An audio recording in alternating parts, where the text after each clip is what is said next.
আসসালামু আলাইকুম বন্ধুগণ।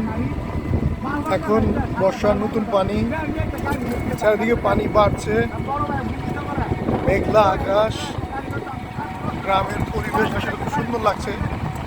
আমরা অটো করে বিভিন্ন গ্রাম এবং সুন্দর সুন্দর জায়গায় ঘুরে দেখছি, আমাদের কাছে খুবই ভালো লাগছে। আসলে গ্রামে আসলে যে একটা প্রশান্তি, যারা না আসছে বা না ঘুরছে তারা হয়তো ফিল করবে না। আমরা যারা গ্রামের লোক, যারা গ্রাম থেকে ঢাকা শহর গিয়েছি, তারা বলতে পারবো গ্রামে আসলে কতটুকু শান্তি। আসলে চিরসবুজের দেশ আমাদের বাংলাদেশ কেন বলা হয়? আমি পৃথিবীর অনেকগুলো দেশে ঘুরতে গিয়েছি, আমাদের মতো তো সবুজ আমি কোথাও চোখে পড়ে নাই। খুব ভালো লেগেছে আমার।